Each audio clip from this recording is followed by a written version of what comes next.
ലോക കേരള സഭ 5ാം പതിപ്പിന് സമാപനം. വിദേശത്തെ ജോലി തട്ടിപ്പിൽ ബോധവൽക്കരണ പരിപാടിക്കൊപ്പം കടുത്ത നടപടി സ്വീകരിക്കുമെന്ന് സമാപന സമ്മേളനത്തിലെ മറുപടി പ്രസംഗത്തിൽ മുഖ്യമന്ത്രി പിണറായി വിജയൻ പറഞ്ഞു.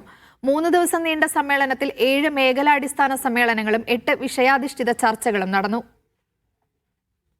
വ്യാഴാഴ്ച നിശാഗന്ധിയിൽ നടന്ന പൊതുസമ്മേളനത്തോടെയാണ് ലോക കേരള സഭയുടെ 5ാം പതിപ്പിന് തുടക്കമായത്.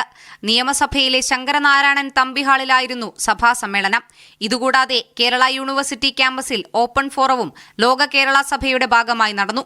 125 രാജ്യങ്ങളിൽ നിന്നും 28 സംസ്ഥാനങ്ങളിൽ നിന്നുമുള്ള 182 പ്രതിനിധികൾക്ക് പുറമെ പ്രത്യേക ക്ഷണിതാക്കളും 5ാം പതിപ്പിൽ പങ്കെടുത്തു. കഴിഞ്ഞ ദിവസങ്ങളിൽ നടന്ന ചർച്ചയ്ക്ക് സമാപന സമ്മേളനത്തിൽ മുഖ്യമന്ത്രി മറുപടി നൽകി. സജീവമായ ചർച്ചകളാണ്. ഒട്ടേറെ വിലപ്പെട്ട നിർദ്ദേശങ്ങൾ ഈ 5ാം ലോക കേരള സഭയുടെ ഭാഗമായി ഉയർന്നു വന്നിട്ടുണ്ട്. ഇവിടെ വന്ന ഒട്ടേറെ നിർദ്ദേശങ്ങളുണ്ട്.